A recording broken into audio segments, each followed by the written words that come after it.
ഇനി പരിചയപ്പെടുന്നത് കാൽ നൂറ്റാണ്ടായി മീൻ വിൽപ്പന നടത്തുന്ന ഒരു മനുഷ്യനെയാണ്.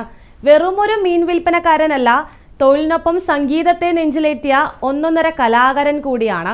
കാണാം ചപ്പാരപ്പടവിലെ മമ്മൂനിക്കയുടെ വേറിട്ട ജീവിതതാളം. നാട്ടിടവഴികൾ താണ്ടിയുള്ള മത്സ്യവിൽപ്പന, ഇതിനിടയിലും പുല്ലാങ്കുഴലിനെ ജീവനോളം സ്നേഹിക്കുന്ന ഒരു മനുഷ്യൻ, മുഹമ്മദ് കുഞ്ഞി. കണ്ടുവരാം. ചപ്പാരപ്പടവ് പെരുവണയിലെ മുഹമ്മദ് കുഞ്ഞി, നാട്ടുകാർക്ക് പ്രിയപ്പെട്ട സ്വന്തം മമ്മുഞ്ഞിക്ക. കാൽനൂറ്റാണ്ടായി രാവിലെ മുതൽ ഗ്രാമവീഥികളിലൂടെ മീൻവണ്ടിയുമായുള്ള യാത്ര. വഴിയോരങ്ങളിൽ മുഴങ്ങുന്ന ഹോണിന്റെ ശബ്ദം, മീൻ വാങ്ങാനെത്തുന്ന മനുഷ്യർ, പകലിന്റെ തിരക്ക് പിടിച്ച പതിവ് കാഴ്ചകൾ.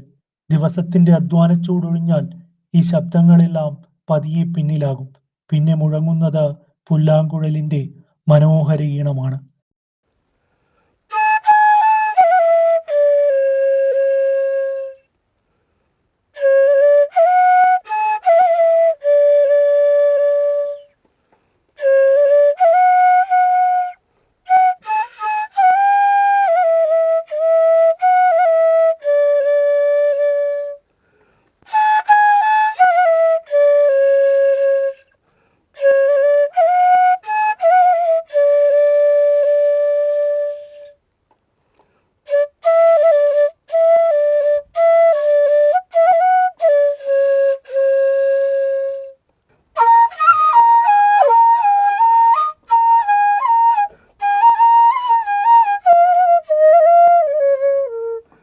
ഇനി ഈ ഈണങ്ങൾ പഠിച്ചെടുത്തത് എങ്ങനെയെന്ന് മുഹമ്മദ് കുഞ്ഞി തന്നെ പറയും. ഒരു കൂട്ടുകാരനുണ്ടായിരുന്നു. പുള്ളിക്കാരനോട് ഞാനിങ്ങനെ ചോദിച്ചു, എനിക്കിങ്ങനെ ഇത് പഠിക്കാനൊരു താല്പര്യമുണ്ട്. അയാൾ പിന്നെ പഠിപ്പിക്കുന്ന മാഷൊന്നുമല്ല, നമ്മളൊരു കൂട്ടുകാരനാണ്. അപ്പം പേര് AP കണ്ണൻ എന്ന് പറയും, നടുവിൽ. ഇപ്പം അഡ്വക്കേറ്റാണ്. അവരോട് ആയിക്കോട്ടെ, അത് കുഴപ്പമില്ല. ഞാൻ ചോദിച്ചാൽ അപ്പം എവിടുന്ന, നീ എൻ്റെ വീട്ടിലേക്ക് തന്നെ നീ വന്നു എന്ന് പറഞ്ഞു. പിന്നെ ഞാനിങ്ങനെ വീട്ടിൽ പോയിട്ട് സ്വരങ്ങൾ മാത്രം ഞാൻ അവിടുന്ന് പഠിച്ചു.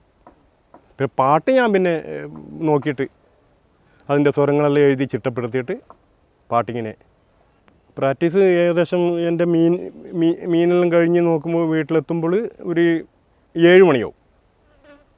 ഒരു 7 മണിയായി ഞാൻ ഒന്ന് കുളിച്ച് ഫ്രഷായി. പിന്നെ 8 മണി മുതൽ ഒരു 2 മണിക്കൂർ, ഒരു 10 മണി വരെ. പിന്നെ ആദ്യം നമ്മളെ ഒരു ആദ്യം പഠിച്ച് വരുമ്പോൾ അവർക്ക് അത്ര വലിയ രസം തോന്നിയില്ല. പിന്നെ പഠിച്ചു കഴിഞ്ഞാൽ പിന്നെ അവർക്കൊക്കെ ഭയങ്കര ഇഷ്ടപ്പെടാൻ തുടങ്ങി.